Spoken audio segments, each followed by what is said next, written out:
States of America, and to the republic for which it stands, one nation, under God, indivisible, with liberty and justice for all.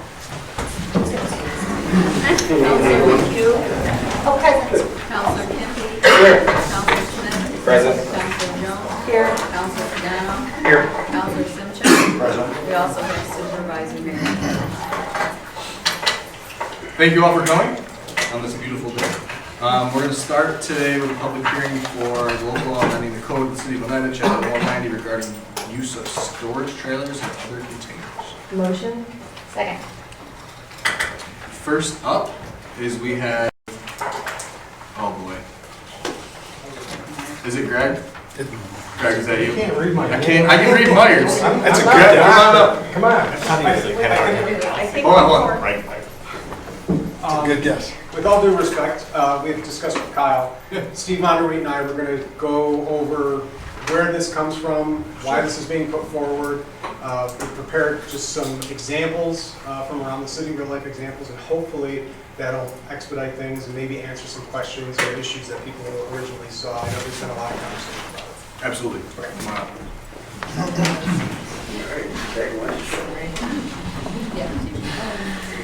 See, you come in and say, well, substitute teacher in the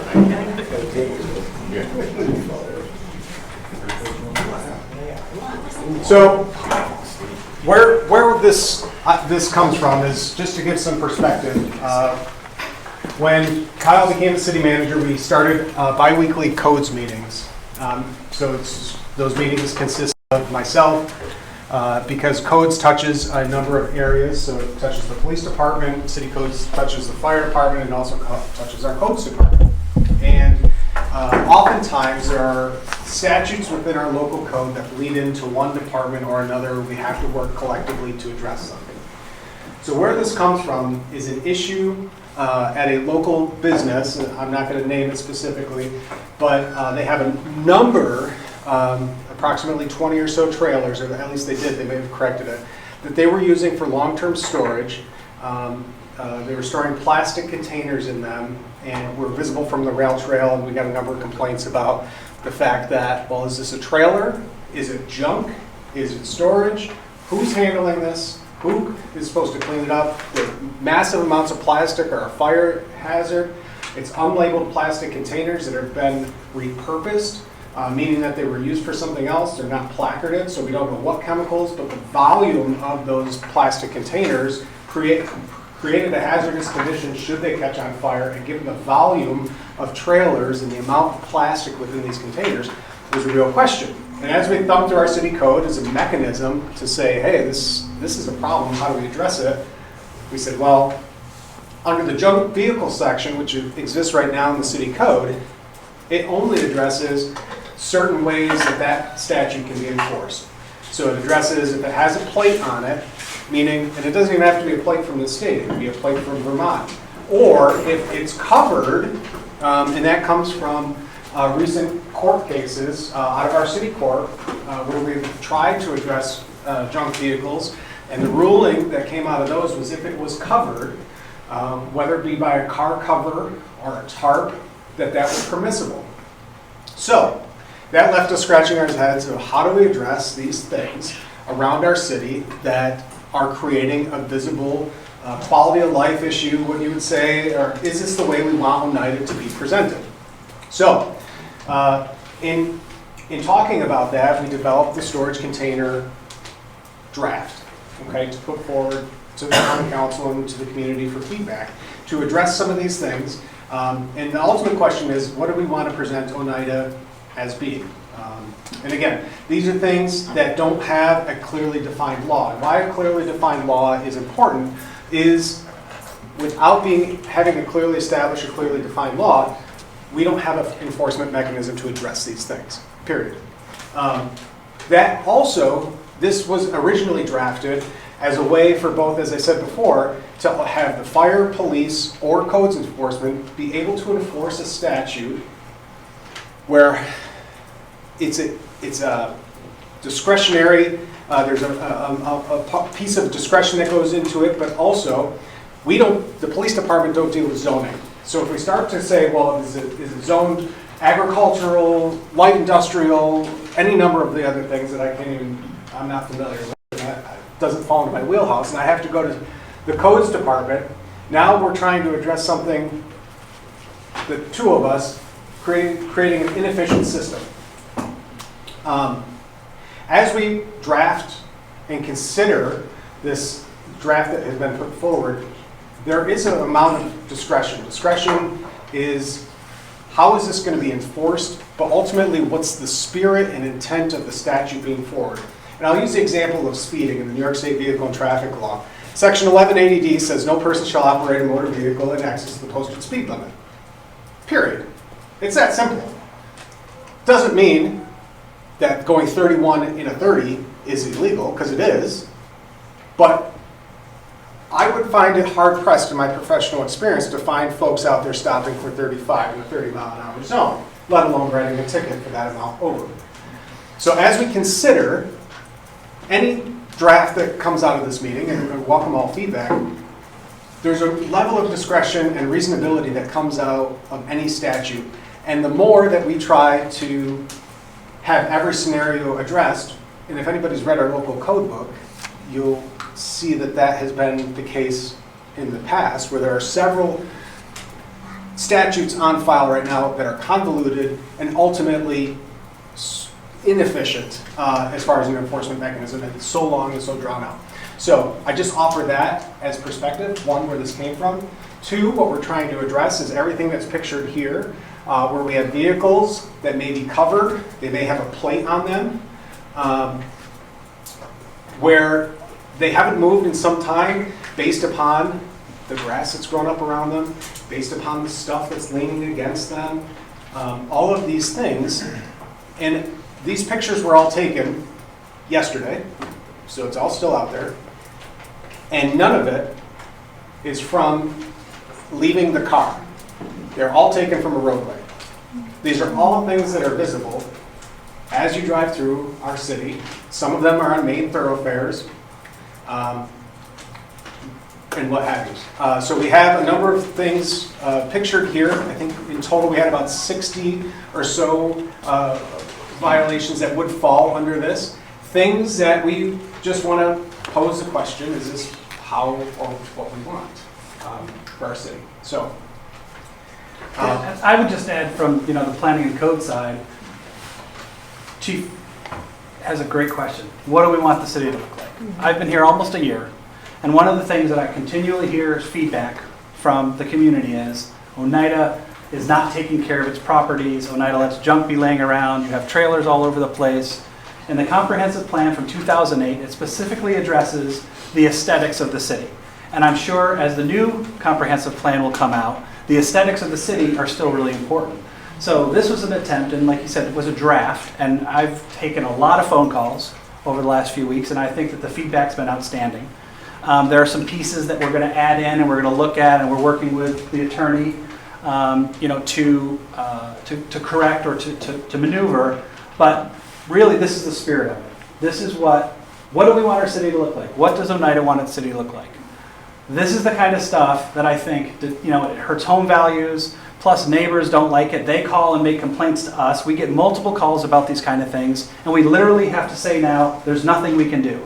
There's nothing that the police side can do. There's nothing that the zoning and code side can do. And so this is simply an attempt to try and rectify that so that we can start enforcing this. And another piece of this simply is, there are businesses out there that are doing it right. They instead of throwing a trailer behind their property, they're coming to PCZBA, they're filing their forms, they're building additions, they're doing those things. So the businesses that do it right get these expenses, and businesses that just kind of throw things behind their businesses, they're just allowed to continue to do that, and there's no enforcement. So it's really an unfair advantage also. And we just want to see and this all get cleaned up, and that's the feedback that I continually hear since I've been here. Can I say something? Over where we live in Ward 4, we have a lot of this kind of thing. And I know a few years ago we called codes, and I know codes is understaffed and you're bringing guys up to speed, but we had a couple of vehicles parked behind a rental property that were loaded with stuff. And one of them had tags on it. The registration sticker and the inspection sticker were over 4 years old. So, yeah, it had tags on it, but it was not legally registered. And there was a code at the time. We called the codes person. And because there was things being stored in a vehicle, both of those were removed within days. And then we had a neighbor that, it was a rental property again, and they were piling up garbage. It was out of sight of the road, but it was underneath some stairs. We could see it. And there's a code about improperly stored trash. And then I think there's a junk storage one, and then there's a junk yard, because we had another. That's all, and I know what you're citing. Yeah. What we're talking about is another avenue, another mechanism. You're defining junk or debris or refuse. Yeah. Things that are clearly trash. Right. That's clear. If it's in a trash bag, it's food waste, it's byproduct, Right. that's unquestionable. What we're talking about are things like, pictured here, a snowmobile trailer with a boat lift that's on Railroad Street. Right. This is neither junk, nor trash, nor refuse, nor debris, but it has been sitting there all winter. And those definitions are in the code saying this is what refuse means, this is what junk. There's 6 of us that sit around, 7 of us that sit around the table, 5, and between all of us, we can enforce this. So You you can't might have show gotten stuff discretion taken with the away codes. 4 years ago, but I don't know if that was legally defensible. If they had fought us on We it. actually found it in the codes because the codes person at the time was like, oh, I don't know. So we took a screenshot of the code and sent it to him. He's like, oh. So And what there was- section, what section was Yeah, that? what was that? What section? Because none of us have been able to.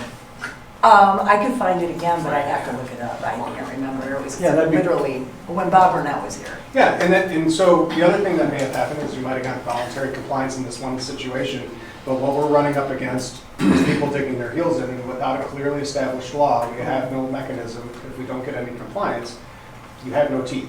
Yeah. There's nothing left to do. Well, in Without that one voluntary example, compliance. not to beat this to death, but so there was a boat thing on a snowmobile trailer? Boat lift, yep. Okay, so, because I think the way I read it, it seemed really broad. It seemed like if there's personal property stored on a trailer, so if I load my kayaks on my trailer and they're sitting out there and I take them out, come back, and I'm gonna go again the next weekend, so I leave them on there for another whole week, technically it's personal property on my trailer, and I know you said you can use discretion, Yeah. but technically by the letter of the law, So what's your solution? I don't know, the way I mean, if you have it's- better language, then I should certainly accept it. Yeah. But I think kayaks in the summer on a trailer is one thing. Yeah, But if you have kayaks on your trailer in your driveway and it's February, yeah, and there's trash and other things alongside of it, sure. a reasonable person, Good with lights. uh, Or no? there's quite a few pictures. Steve, I'm just afraid the wording's any really boat trailer is going to be, any boat on a trailer is going to be. We're not addressing boat trailers. Boat trailers are not. Trailer is defined as any vehicle that's not self-powered, towed by a car. Correct, Okay, that's a boat trailer. correct. With it- So but if I have it- my boat out in my backyard, I'm in violation. So a lot of the things you guys are saying, we acknowledge that it needs to be added to this, okay? So there's already a version 2 in process. Okay, Based on the feedback from the community, let me just highlight some of the things that we're going to be adding to version 2, okay? So Great. everybody understands. So temporary pods or moving containers associated with a move, temporary storage associated with active construction projects and building permits, emergency or disaster recovery situations, utility trailers used for normal residential purposes, campers and recreational vehicles that are actively being used for recreation and travel, seasonal loading and unloading of trailers for camping, boating, or similar activities, and the whole portable garage in a box. I must have taken 10 phone calls about that. And similar temporary residential storage structures. So all of those things, again, we really do appreciate the feedback. That's the whole point of public comment. So the public has been making a bunch of comments. It's super helpful. We're going back, we're making some pieces of it. But what we really want people to see is this is what we're trying to address. This is the piece, this is the fall through the gaps, that we're powerless. And maybe Bob was comfortable with that. I'm not comfortable with whatever, because I've really been thorough. He's looked at it, the chief has looked at it, the city manager has looked at it, the attorneys looked at it. All of us in the same meeting that we meet every month has said, no, this is not something that's on the books properly. So I can't speak to what Bob did or didn't do. I'll look and find it. But currently, none of us feel comfortable enforcing that until we have the law adjusted. So just a couple quick comments to piggyback on what the gentlemen have said. One, remember, when you enforce, for code enforcement, there's two ways to go about it. You can, and the most common way is after a notice of violation or order to remedy, then if there's not any correction, you issue an accusatory instrument, an appearance ticket, and that's in the criminal court. So you have a criminal burden of proof. The other way to enforce your city codes is through a civil suit, but that's Madison County Supreme Court, which is exceedingly expensive. And frankly, it doesn't, no municipality does that as their routine way of code enforcement. It's just not financially possible. So I only bring that up because it raises the burden of proof that we have as when we're issuing tickets, which is why there's the preference for language that is as strong as possible. Because some property owners are extremely litigious. The other thing I would just, kind of just for clarification for those who are here, to the director's point, the law was prepared, introduced, we have a public hearing. There's already been some changes. Those have not yet been circulated because it's anticipated that after this evening there may be more changes. The public hearing will be left open. It's not going to be closed today because procedurally when you have a local law and there are substantive changes, not grammatical changes or anything like that, but when there's substantive changes, you have to have then a public hearing on the new local law. So we will keep it open. So the changes that have been made and the changes that are likely to come will be republished on the city website and how the city clerk does her magic and makes everybody aware of things. And the public hearing will continue, just for everybody's knowledge in the room going forward. I have a question. We're going to sit down. Yeah, go right Unless you ahead. have anything. You can absolutely come up and talk during public comment, but I try not to have everybody yelling from the audience. Sorry. Do you want me to turn on another light? Yeah, go ahead, please. Can we shut this down? Yes, thank you. And we're about to have that public comment right now, so you're more than welcome. Oh, yeah, that's about this.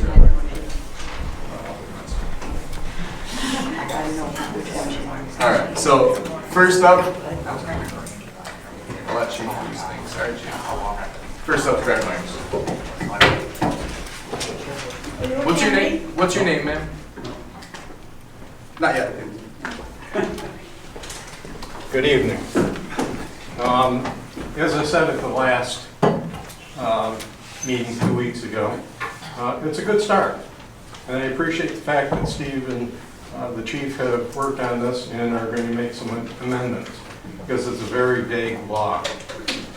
I've reached out, as I just talked to the city attorney from Albany to Rochester, trying to find a municipality that has a similar ordinance. There are none. At least nobody has responded back. There's a lot of things that talk about storage, pods, things like that, and nothing about boat trailers, about tractor trailers being parked for any period of time, that type of thing. So again, I appreciate the fact that this is going to be left open so additional comments can come in the future, and I look forward to seeing what changes have been made, and so it's more specific. One last thing, you hear a lot about the police department coming out and enforcing this. This is under the zoning laws. I would think the code enforcement officer would be the one enforcing it. I'd rather see the police department out looking for speeders and things like that than looking at trailers and issuing appearance tickets. You know, one of the things that I've always been taught, conversation is great. Have we reached out to these people saying, gee, this is really an eyesore, is there any chance that you could move them? Because we're looking at, you know, beautifying Oneida, making it safer, you know, concerned about what may be stored in there, whether it's hazardous materials or flammables or whatever it may be. But it's going to be quite an expense for some of these property owners to move those trailers. You know, as I alluded to last time, we have 2 towing companies that trailers have been there now for probably the better part of 2 months. You know, what are the time constraints? When, how long is too long? I know some municipalities that if you have a storage pod, 30 days, that's it. If it's a construction company that comes in and puts up, as long as there's an active building permit, then it's permitted. And once the building permit is expired or they have a C of O, they have a very limited amount of time to remove those construction trailers. So they're not sitting there for 6 months after the construction has been completed. All these things need to be looked at, and it's very timely to take and to look at that and to put it into some type of legislation. But I appreciate the fact that this is a draft, and hopefully it'll get corrected. Thank you. Thanks, Mr. Chairman. Next up is Dan Jones. Good evening, Dan Jones. Really quick, just a couple things to piggyback on what Greg had said too. Really appreciate this. I understand the spirit of the law. As someone that's on the rail trail almost daily, I know exactly where Chief Lowell was talking about, and those trailers have been there for years, frankly. So anything we can do to clean that up, I really appreciate it. I also understand the spirit of the law. That being said, I don't want to be in violation of the law. When we make it that specific, the fact that anytime somebody who thinks differently than the current chief, who I fully respect, decides to crack down, we could potentially be in violation of that. So I appreciate addressing that as well too. I will say, I agree with what Greg said. Sometimes it's a phone call, and I hope we can make this law, as the city attorney said, with enough teeth in it. The garbage situation that Councilor Jones mentioned, it's a landlord from out of town. The previous codes department told me the guy sues back and we go to court, it could take a year to get him to move the garbage. A pile of garbage, a year to move the garbage. Phone call was made, and I appreciate that, from the city manager. They tracked down the landlord and the guy cleaned it up. That's great. I didn't have to do that again. So sometimes a phone call will do it, but a lot of times this thing could drag out. I don't want people to believe that some of these trailers are going to disappear from the city, because this could go on for years, I think, when they drag it out. So I hope you can make it as stringent as possible. I hope it doesn't apply to me and my colleagues. So. Thank you. Would you like to come up and talk about the storage units? This is, or the storage containers? I need your name. We need your name and address. My name is Mary Ellen Sofinski, S-O-F-I-N-S-K-I. I live on Earl Ave in Oneida. Go right ahead. I just was curious about the teeth of this law, and I think we tried to address it, is how far it could come out. But ultimately, how does it get resolved? I mean, does the city take possession of some of these properties and take them away? No, we wouldn't take possession of a property through eminent domain or anything else. The worst we can do is write an appearance ticket. So we go through the enforcement practice. We can ultimately, if we're getting no traction at all, much like Dan Jones said, sometimes that's what happens. We do an appearance ticket and we send them to court. We say, please now respond and go to the judge, and we'll see what the judge has to say about it. Well, a lot of people don't appear either. You're absolutely correct. So to build on that, with the code enforcement process before city court, there's only two forms of remedies that the city court can impose if there's a violation. So you issue the ticket, you go through the process, the person's found guilty in one scenario, right?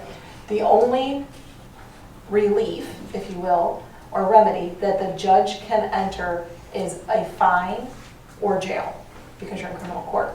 The judge does not have equitable relief. The judge cannot, as part of his decision, say you need to remove the trailer. So let's take a hypothetical. A trailer has been there for a period exceeding what's allowed. So for sake of argument, we say 60 days. Notice goes out, they refuse to remove it, appearance ticket is issued, they go before the court. The way the code, the zoning law reads in the city of Oneida is each and every day of a violation is a continuation. So each day is considered its own violation. So you can potentially, before a judge, ask for a monetary fine representing each day that there was that violation. Does that happen? No, because that would be thousands of dollars. But the ability to make that request is there. The only way you can ever get to a point where a judge says you have a trailer that is in violation of the city code. and But we're- you would be who? The property owner. If the judge says you, property owner, have a trailer that's in violation, and we're gonna make you move it, dispose of it, whatever, the only judge that can do that, you'd have to go to Supreme Court. A city court judge does not have that jurisdictional authority to demand that a property owner, through that process, remove the trailer. And the city does not have the ability to unilaterally go onto the property and say, you're violating, we But have you're made. talking trailers. I mean, Correct. how about vehicles that aren't registered? No We license? have- Those are separate laws we have Yeah. for those. Yep. Because that's my concern. Oh, yeah, that is not this concern. But yes, if there's a vehicle that has no plate, you can call it into our codes department, come fill out a complaint, and someone will definitely take care of it for you. Which hasn't happened. You've signed complaints for the city? We haven't as of yet, but we've Okay. talked to codes people, and codes people knows about it. You gotta file a complaint or we can't really do anything. Okay. It has to be in the record. Sorry about that. Junk vehicles fall to us, and I'm sorry. junk vehicles fall to the Oh, Yeah, police. I told you. Yep, and okay. Next up, or we're keeping that one We open. don't have any of these. So we're gonna keep the wireless communications open, no one signed up. We're gonna keep that open for a little bit of work as well. Public comment, we have Dan Jones.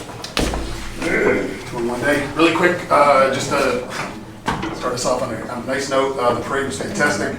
I was fortunate enough to MC it, and I really appreciated all of our elected officials and the administration and some of their family members being out there too. I thought it was great. Weather really complied this year as well too.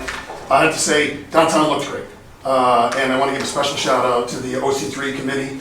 I was fortunate enough to be a part of that committee in the past, and specifically Sarah Marshall, Dr. John Costello Jr., who were able to get the large potted plants containers around downtown, and all those businesses in the past have contributed to that and really made that possible too. So to kind of scramble to get those out there to match the hanging pots that the city had out as well too. I thought City of Oneida really presented well, and some other communities didn't make out that well the rest of the weekend with the rain. So really great seeing everybody out there, and I thought it was really a nice time. So I appreciate being a part of it, and kudos to everybody here.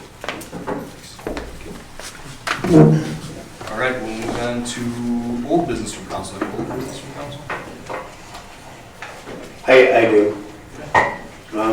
First of all, to the chiefs there about the overtime comments that I made last council meeting. I'm not out to go after anybody's job or go after the departments. I appreciate having a fire department and a police department paid, very necessary for a city.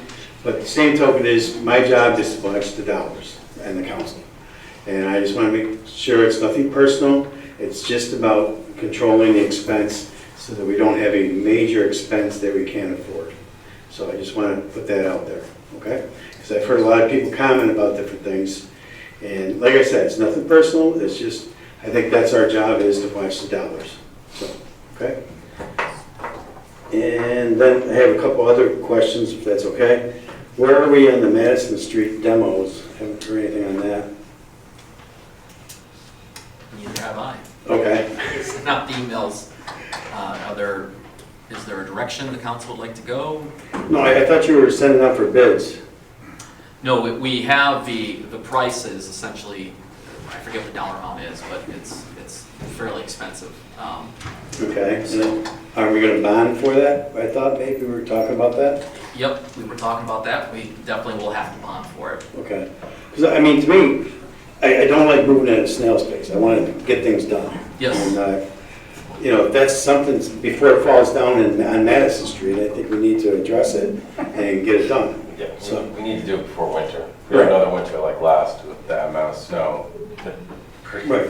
So I know it takes a while to get the bids in and to go through them all, and then to, for those companies to do that job. So maybe we ought to start looking at that then. That sounds good. We already have those, right? We do. We have the cost data. I mean, Okay. so there's City Manager Rowe actually. we were talking about this as an alternative too, because we were trying to group together a number of these buildings to get some synergy out of, well, potentially maybe some synergy out of the cost for tearing down these structures. So we have 3 buildings that we identified, 136 Madison, 138 Madison, and 210 Conedoa. Total price tag somewhere around, I think it was $750,000 approximately, in that range. We would have to bond for it. There was an email today from Councilman Smith asking about other buildings, potentially that need to be torn down or mitigated. So now we're getting a list compiled well to send back to him. Really, it's just a simple matter of direction to say, yeah, we want to proceed with tearing these down, or do we want to wait for, do you want to, because we might have more if we group more together, you know, we go to bond. Isn't there a certain dollar amount that we need to have a public vote? $1 million. Right, Yeah. so if you had a couple more, then we're at $1 million, right? Yeah. So that's gonna have to wait till November, right? No, No. maybe just do them stated. No, the public, Oh, yeah. we have to get their public. If you want to bond If you want for it. it, yeah, we Bond gotta, over $1 million. yeah, we Right. got to keep it under $1 million. If we didn't bond, what else would we do? Is there any other option besides bonding? General fund, you're way out. There are grants out there. We've spoken to City of Portland, the mayor down there, and Mayor Scott, I believe. He's had a lot of success with some of that, so we've been talking with him and their planning department. So there's a couple grants we are looking at. But, you know, again, that grant cycle is annual. So if we missed it this one, which we did, we're waiting for the next one. So it gives me pause simply because of the condition of the buildings. I think that we've already kind of been waiting for a number of years on this. And there's certainly, as Councilman Smith said, they're not getting any newer or any better. So really, it's just a matter of making the decision as to what we would like to do, bond for it, move forward with the demolition. I do want to. I do want to say that you know, I had to say in the email chain this morning, but the reason we haven't really moved forward with that building is because it was part of the New York State Restore grant that we were going to put. Well, we weren't, but someone was going to put $1 million in to shore that building up and redo it. That no longer is happening, so now we are pivoting to this unfortunate tear down, and you know, it's going to have to happen, unfortunately, and it's just going to. It's right next to already the old Madison house, which is already torn down. Right. So there's going to be a big, sizable spot in downtown that is going to be completely gone. So it is definitely something that is something that we got to look into thoroughly, because that is a huge space in downtown. We need to figure out what we're going to do with it after too. It's just, there's a lot going on with that. Maybe It does need to sell come to a down. developer and build an apartment building?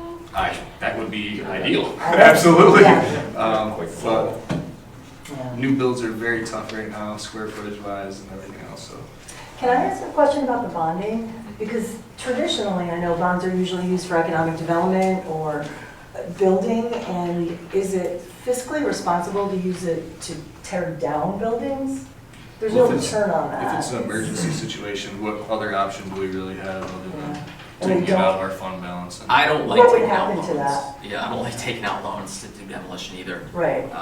The other side of that coin is whatever we spend for these demolitions, we're gonna put back on the property. So if somebody does wanna buy and develop it, there's gonna be a hurdle to get over, because now they're gonna have to pay us back the $500,000 it costs to tear down the building, and plus what it costs to develop the property. Yeah, that's Now why we go back on nothing, that empty lot? that's why nothing else gets built Oh on my the So gosh. it's even all gets worse, levied it's even on worse us. than you Yeah, thought. yeah, it's not, that's, Is that because we're bonding it? that's No, just no. because we're doing it, it's not our property. Yeah, Yeah. so it's, yeah. So the We building is can't up, sue the current owner. Well, you, I know you did mention before that that's not very the gentleman likely is- to collect. Yes, correct. I think the It costs us saying a lot of is money blood to try from to do stone. that. there is a mechanism for wage garnishment though, isn't there? There's some percentage of, I know. I don't know. It's like, I don't know. Yeah. Hundreds of thousands of dollars. No, I know. I guess it's a drop in the bucket. That's what I'm trying to. I would be in favor of moving ahead with the demolition of the 3, getting it done this year, and then when we get that list, we could take a look at it and see what we can plan for in the next year's budget. Through bond? This, for the 3 this year, yeah, I don't think there's any other way. I mean, in the past, the city bonded for dump trucks, so I mean, Well, yeah. yeah, so I mean, it's not abnormal. Okay. It It's is, stupid, but they did. And is that other building in the same condition as 136, 138? Like, is it an immediate imminent threat? It's not doing, yes. Yeah. 210's gone, yes. Yeah. Someone right across from. Yeah, I know. Okay. Yeah, right, we're talking. And that's a unique property too, because there's actually an aqueduct that runs underneath 210 Shenandoah. So there's some environmental remediation that goes into that, which causes that cost to drive up even higher, which is part of the issue that a lot of developers are not interested in that property as well. So, yeah, we're really stuck with 210 Shenandoah. I got a question. So when we take ownership of like 136 or 138, the building is ours, but the property's not ours? How does that work? Why does it go back onto it? The cost? No, the property's ours, but when somebody goes to rebuy it, they have to now take our cost of demolishing the building and eat that, and then pay for the. So if we want to develop the Because property. it's not our land and we took the building down on our dime. So if we sell the lot for $20,000 and it costs us $500,000 to tear it down, Yeah, it's really. the developer would have to come in and pay us $520,000. Could we waive that if they were to develop it into housing or something that we wanted? You could, but it goes back to the question of, is that fiscally prudent? Because, those still are tax dollars we're utilizing to tear the building down. If you have developers who would be interested, ideally, you market it correctly and somebody's interested, we would recoup that money from them, is the idea. There's programs out there where you can waive fees and you can waive liens. That's possible. And he can probably walk you through the legal side of it, but you do have options, but it does create a hurdle, a barrier for any developer that will want to come in for any of these properties. I think ideally you sell it for $1 and then really they just pay the lien. Right. 100%. That makes sense. That's what the last guy did. Yeah. And I would strongly suggest we move on to any and all grants because we know they're not the only three, right? Absolutely. We have, yeah. So we're, these are old buildings. I hate to lose the character of Madison Street, especially that architecture, because for all their faults, 136, 138, they are beautiful buildings in that architecture, and I hate to lose that. And to the mayor's point, you're going to have this gaping hole in the middle of Madison Street. So you're not going to look at the back of the building sometimes. So, yeah, it's not an ideal situation. But there's no choice though. They're dangerous. It's a hazardous situation. So can we move forward on this or what? Bond? I'm for it. Do we make a motion or something? I think we just give direction. No, because the actual, you'll vote on the actual bond. Okay. All right. Oh, Any other old business? I actually have one. Where are we on the apartment registry? Ooh, yes. About half the residents of Oneida live in rental properties, and this will protect them. I think it might even protect the city from more buildings going into chaotic condition. How are we doing on that? So pretty good. We did a bunch of updates to amendments. Steve and I, Director Vonderwhite, we've been kind of going back and forth. We've gotten a lot more inputs from other municipalities, and we're trying to figure out where the pain points are from them or what they've experienced.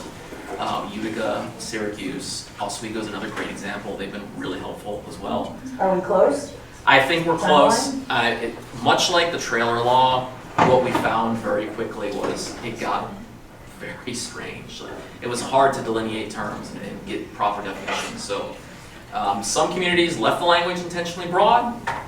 I don't know if I would do that personally or make that recommendation, but so when we get to a point where I think we're comfortable with it, and I hope to have this finalized, or at least to a point where we can present it to council by, I would say, the council meeting going into July. All right, I think of 30 days. So we can have that done and for review to the council. And certainly at that time, that is not a finished document at all. That is just what we think is presentable. And please give us your inputs because we're certainly going to need them to make adjustments.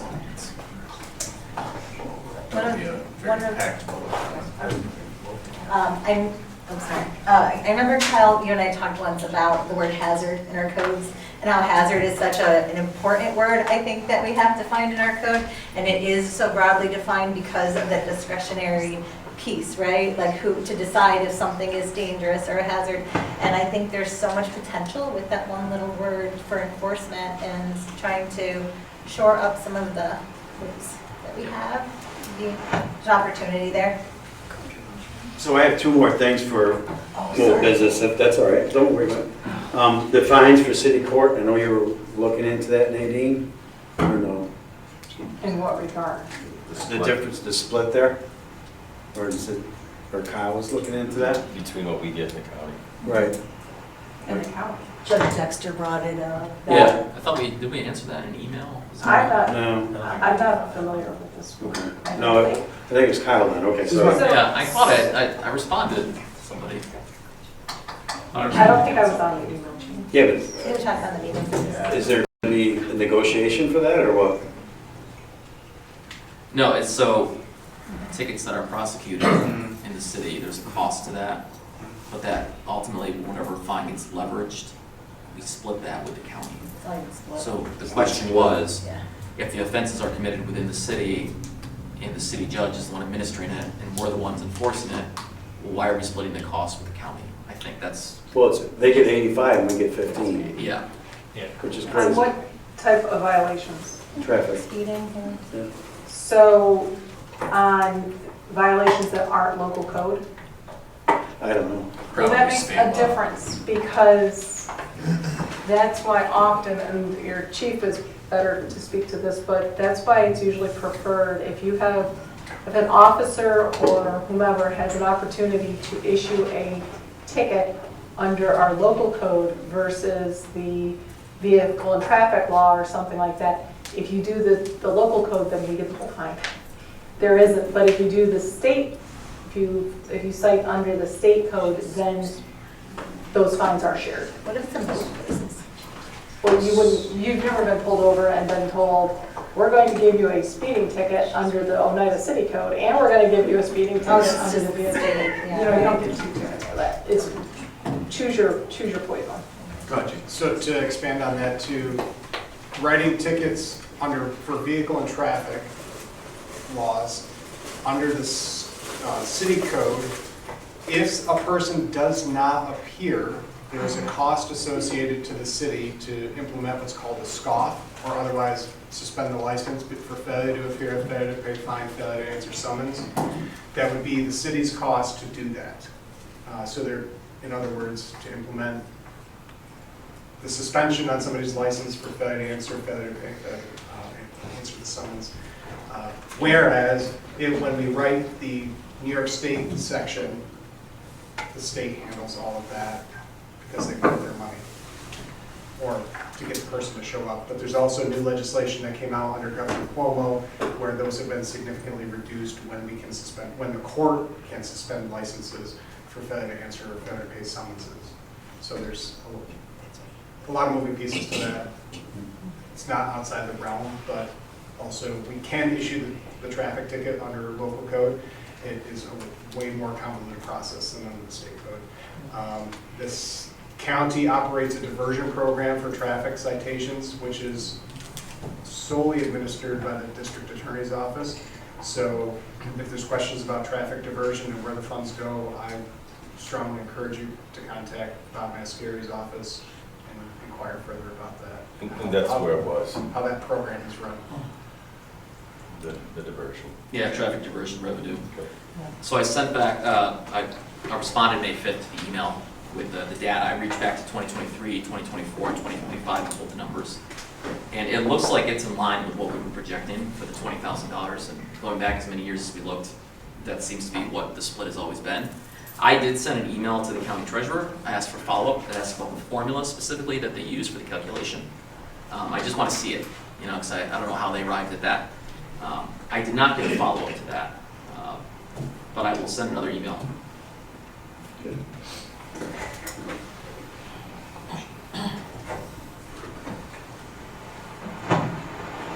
You got counsel for that. I emailed council May 5th, yeah, with the response. Any other old business? Can I respond to the overtime? I appreciate you bringing that and having those comments. Overtime, salaries, certainly at our forefront and being considered. We consider that, I personally can say that I meet with my senior account clerk every week, every Tuesday, and I review my budget. To recap, going back to 2025, I know I submitted a budget for review that was in line with what I totally expected to be, and had that been accepted as is, or at least close, we would be not at 50%, we would be where we should anticipate being financially. So budgeting appropriately based on the recommendations that I put forth, had the council accepted that at the time for what it was, that we would be in a better spot of where we are predicted to be. In other words, my overtime budget got slashed, and That happens at budget time though. but the work doesn't stop, and I'll Right. give you an example. Our calls for service are up 29% year to date over last year.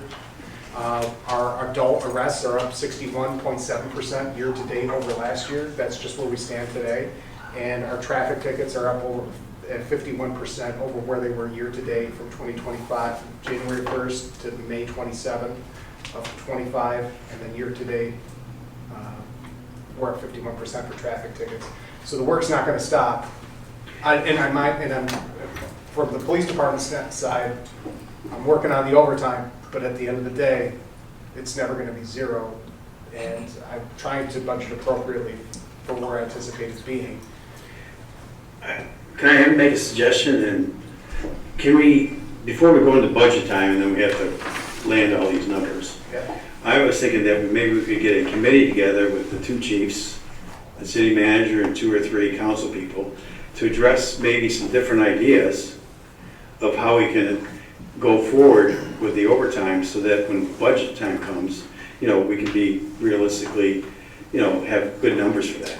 Sure. But, I mean, there's got to be different ways to try to, adjust this or because it seems like it's always the same thing every year, correct? The city budget, they give you 150,000, you put in 200,000, they slash it down to 100,000 in order to land the budget, right? So I mean, somehow I think a committee together, put some ideas together, so maybe we can address that so that it's not going to be shock and awe. Yeah, I'm totally for that. Okay. I think, yeah, there's a lot of nuances to the dollars and cents side of it, but, it's weighing the operational side of the police and fire service against what that looks like dollars and cents. We can't reasonably go into a budget cycle, I know we're way off topic and I apologize, but, and look at, especially given the work that continues to happen, not budgeting appropriately. I want to budget appropriately. I understand that, I know. So, yeah, happy to talk offline and have a committee. Yes. Do that afterwards or what? I don't think we need even to have a committee. This is all formal. We got to vote all that stuff. Why don't we just go work together? All right. You know what I mean? Like I don't know if we need a whole formal committee. All right. Happy to talk offline anytime about. Right. Right, okay. I think the key is just to do it before budget season. Correct. Yes. That's what we're saying for 2 years. We're Well, gonna now start the key earlier. is listen to our department heads, True. because they come forth with realistic, backed up information, and we say, that's nice, we'll give you half what you asked for. And then criticize them all year that, well, why are you over? Well, I because realize again and that. again and again, Right. we want the numbers to be where we want the numbers, not what But operations are. then the money gets pulled out of the general fund It's anyway. a big game. It's a right? game. You're It's a 100% game. right. It's a percent. The We percentage cut goes down numbers. for taxes and then it gets taken out of the general fund. Instead of Yeah. listening to 100%. what they talk about with operations and what their needs are. If we would have taken the budget from every department head's original allocation, how many percent? 43%. 43% tax increase. So that is not feasible. So yes, we do have to make some cuts. And Right. No, I'm just saying for everyone. I'm not I know saying you not understand. make cuts, I'm saying they come in with, this is, say, they run 120,000 every year. And they're keeping things in line, it's just because of operations, the number's 120,000 every year, and they hold it to that. We cut it to 60,000 and can't understand why they're at 100,000. Well, because this is where they're always at. We cut the numbers to get it where we want it, not looking at operations. So I have a suggestion. Why don't we have Leanne pull a 5-year average of It's in the every budget. It's in the She budget. does. It's in the budget. It's all there. She does. It's in the budget. And pulls it then, for 8 do you years. use those numbers as a 5-year yeah. average? Yes. Okay. Yes. Because when I hear, It's oh, we all didn't there. use so much salt last year, so we cut it. Well, 5-year average, we live in upstate New York, we're gonna use salt. Maybe last year we didn't, And, but, and again, though, that's literally trimming the budget down to be acceptable by the people. It's hard to have a 15% budget increase. We're cutting things to below what the average is where we're at. but then we're pulling it out of the general fund anyway, so what are we doing? And stuff ends up getting put back in the general fund all year, so Right, the right. general fund doesn't fluctuate that much. But if you definitely, if you can get to a point where you can have the overtime identified into a number that the department's comfortable with, and the council's comfortable with, in an ideal situation, when you have the salary line budget for, and you have the overtime budget for, whatever tax increase that is, and let's say it's a reasonable between 5 and 8% tax increase, that tax rate is what funds those numbers. So as long as those numbers are funded, and that number is as accurate and as reasonable as possible, you should be falling within that budget line. You should never have to go back to the general fund and pull it out of there. If we go back to 2025 and the 1.3 million you took out of there, if you go back and calculate the tax rate at that $1.3 million, that's almost 30% tax rate that we did not account for at all. So we really robbed our piggy bank just to keep us afloat. And so one of the important discussions I think that we're going to have in this chamber is what does a realistic number look like for us? And I think that's really going to be the crux of it, simply because we have these costs, but now everything that's constantly increasing, whether it's medical and personnel costs and everything else, fringe and benefits, but how we maintain those staffing levels for public safety, providing that service to our community, balanced against what we believe, you folks believe, is a reasonable budget increase. That's where I think the sweet spot's going to be this year. That's why budgets are so tough. Yeah, but Leanne indicated if we keep going the rate we're going, we're gonna be out of money by 29 or 30, right? If we keep doing what we've been doing. So we gotta do something better. All right. Feels like we just can't keep operating like we have been. Like we can't afford what we've had anymore. It Because feels like that. prices just keep Right. going up and up and up. So structurally, I don't know. I don't know what those changes look like, you know, you're on the operations of things or, I don't know. Costs are definitely not going down. Right. Last budget cycle, I mean, our healthcare alone up 18%. I mean, just. You guys sat through those budget meetings, I mean, there was really, I'd be hard pressed, and correct me if I'm wrong, but is there anything that you guys pulled out of those meetings that was drastic that we could have saved a bunch of money on? I have some ideas, but I'd love to have a work session because I don't know if in old business is a place to talk about it. We're talking now. All right. Well, what other communities are doing, and again, a lot of our contracts are already in place, but in the private sector, where I've worked, except for my 11 years as a teacher, I have to pay a portion of my health care, and I definitely don't take it into retirement, and I don't take my teacher's health care to retirement either. And pulling municipal benefits more in line with private sector benefits, because every resident out here that doesn't work for the municipality, they're, you know, paying for their own health care, they've got co-pays, and I don't know what ours looks like through the union, and again, it's gonna have to wait till a union, or a contract renegotiation, but maybe talk about that. Because, well, anyhow, another idea, and I think I mentioned this, have department heads prioritize a list of the services they provide, and any that are being underused or maybe underfunded or not even necessary. If we eliminate some services, maybe we can eliminate some positions. I know the city of Auburn, they just came out, they tabled their budget, but they're a city of 25,000. They're looking at an 8% tax increase, and they're cutting 56 positions, part-time and full-time. And that would indicate maybe, I don't know, 18 positions that we would cut if we did the same thing, which I'm not saying we can, but in order to cut positions, you need to cut services, so we have to cut something. Because we can't just tax and charge our way to a balanced budget. Spending's got to come down, and taxes are gonna have to go up. We all know that. But we need to identify services that we can cut and eliminate some spending. And again, the department heads are gonna have to be in on that. And again, I've talked about maybe consolidating services within our city government, lawn mowing. We have DPW, Parks and Rec, and Water all doing lawn mowing. Put it under one department, one manager, one set of seasonal employees. Should be more efficient. I don't know, because I haven't talked to those department heads, but that's probably your job. Those are just some of the ideas I have, and we can look at what municipalities around here are doing. We're all in the same boat.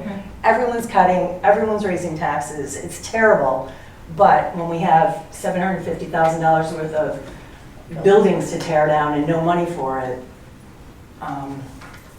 we got to do something different. So that's it. Any other old business?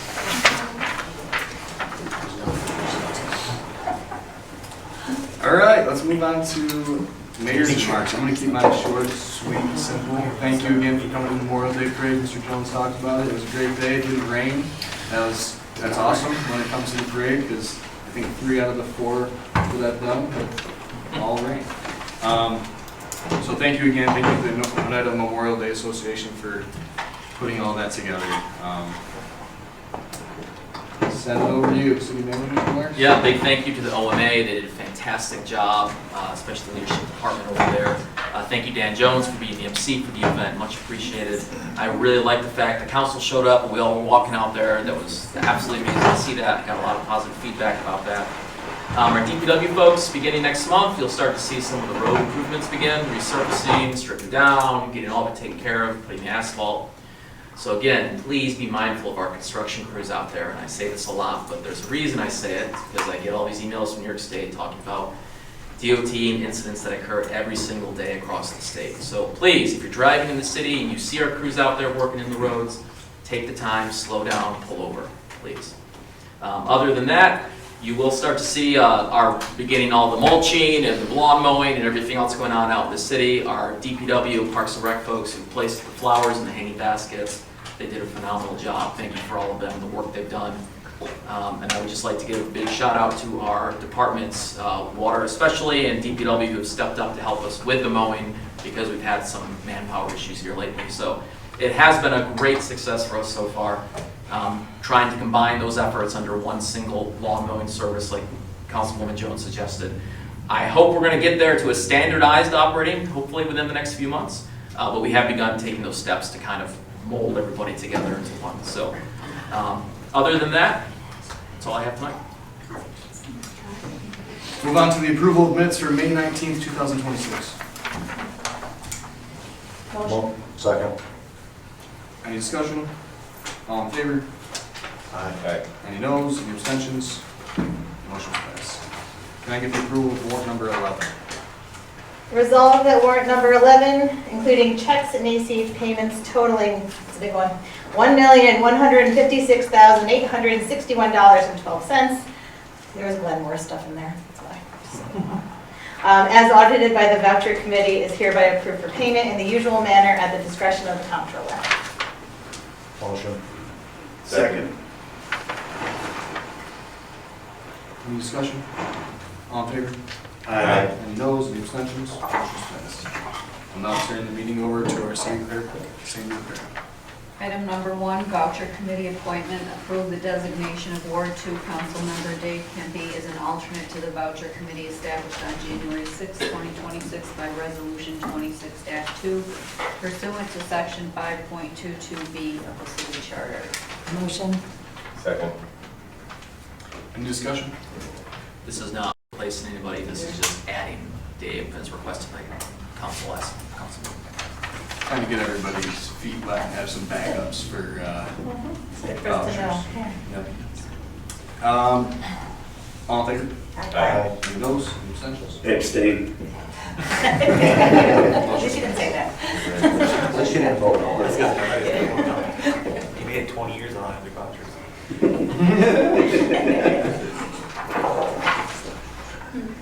Item number 2, special event application. Approve the special event application from Jessica's Heroes Foundation for their annual 5K walk run on September 19th, 2026 from 8 a.m. to 1 p.m.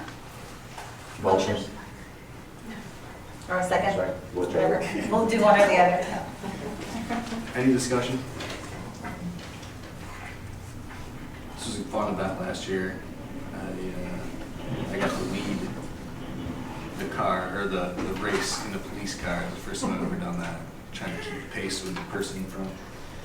Very interesting. Any discussion?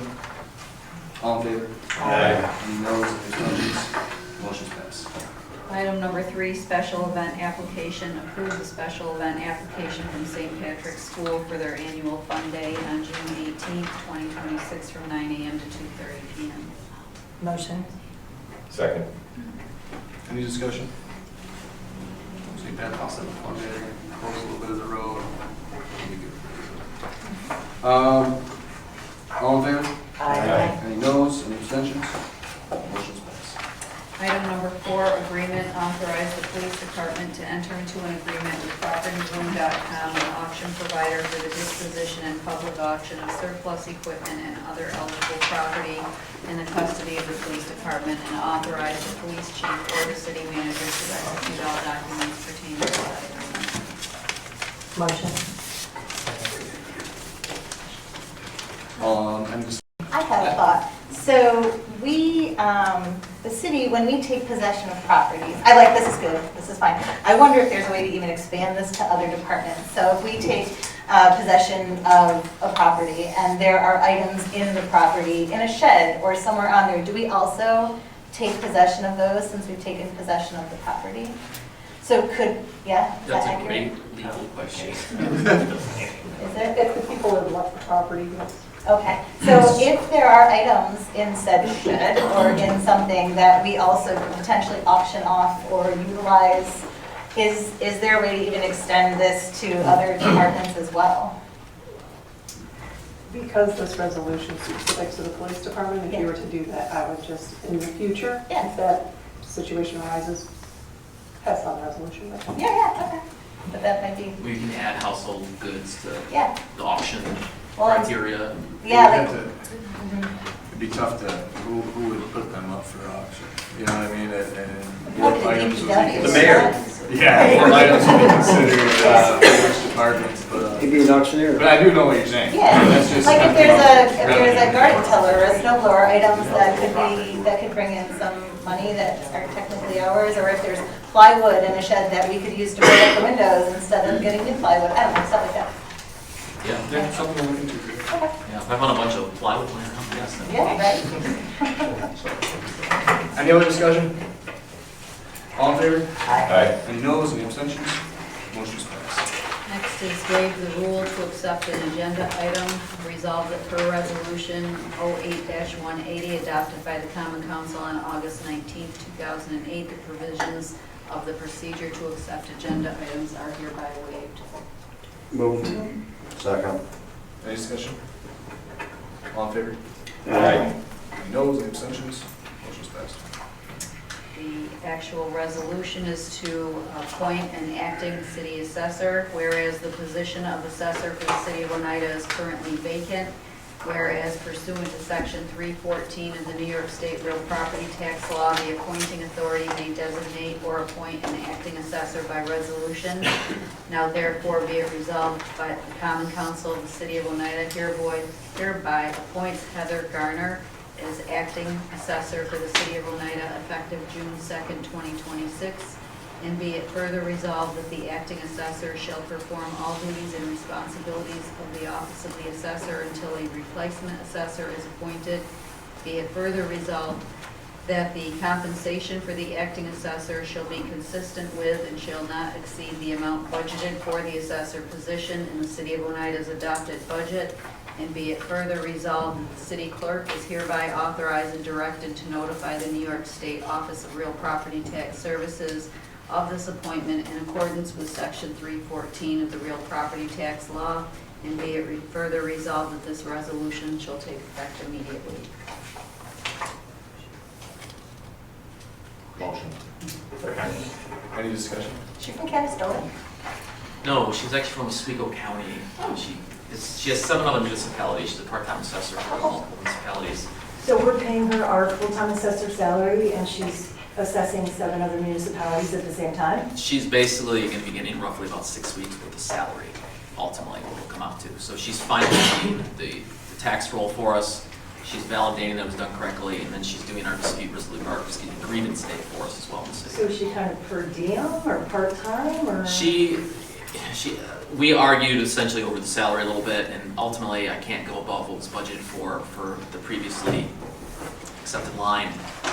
So we came to a dollar amount essentially that's roughly about 6 weeks worth of salary for the position. So 3 pay periods, 6 weeks worth of salary, and that anticipates us getting us through the filing and the grievance days. Okay, so it's a limited time frame. Yeah, she is not our permanent. She's a temp, basically. Correct. Okay. She is not our permanent.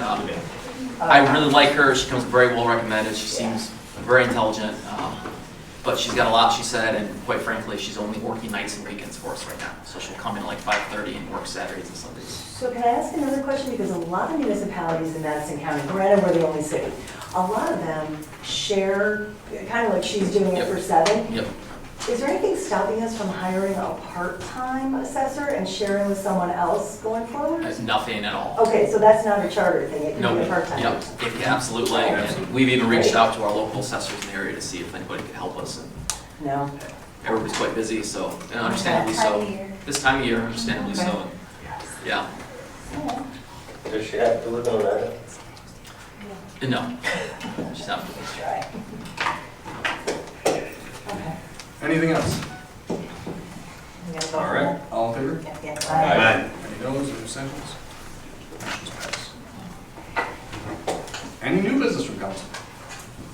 Piggybacking on the hearing about the trailers, since people have a lot of feedback and ideas, could we have like I know the hearing is open and ongoing and we're still communicating, can we have like a public, people can put their public comments in and make them part of an official record, kind of like They they can do that at would? any meeting. Yeah.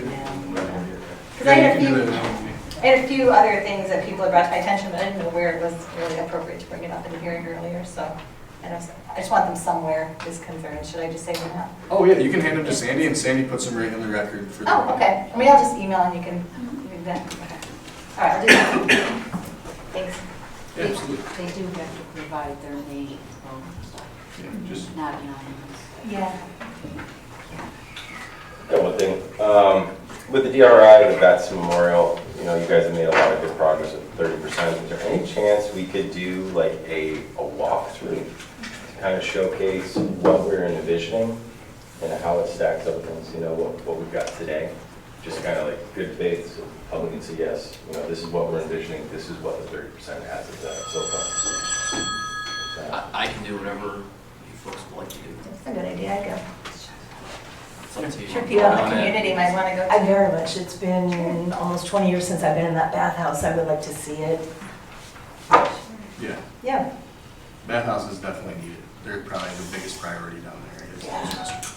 So maybe we could call it a special meeting and publicize it in the, field trip special meeting. I don't know. You, like, a meeting with the public? I don't know. I mean, Or Does it like- have to be? Yeah, Like if there's more than 4 or 4 more, we have to It's do 6 of that. us. we went to the water treatment tour. That was okay. as long as you're not really Discussing, city conducting city business. business, You yeah. can't conduct cities. So we can't talk about the Can we DRI. tour it? while we're touring it? I can't do it. Three of us go down there and look around. City business, that's the key. You can, on a hot day, bring your bathing suit or towel, be all set. Well, But yeah, I mean, a walkthrough, Yeah. Virtual tour that we could host. a virtual tour. Maybe if we just say, like, you can go walk around and take a video and show the bathrooms, so we can go back and say, this is what we're talking about, maybe then, Right. for people that don't go down, instead of, maybe we do like kind of a couple of people relevant, go down and do a virtual tour, show the bathrooms and stuff. Right. Because everybody's gonna wanna know anyways, you're gonna ask us for pictures and ask us what it looks like anyway, so if we do something like that, where we just put it on. or schedule a walkthrough, Luke, we won't conduct any city business, but put eyeballs on it. Yeah. Get a look at what we're talking about. Yeah, Good with you. can we do that in the next couple of weeks? Absolutely, we can, yeah. When is the pool scheduled to open? End of June? I know. Yeah, it coincides with the end of school. Let's like, do it before they it's like open. the 20th or something like that. Yeah, if we could do it before they open. I don't want to get away with kids and let The kids them go know home, that. yeah. Anything else? All right, motion to close the meeting. And a second. Second. All in favor? Aye. Thank you guys all for coming. Go enjoy what's left of the beautiful day.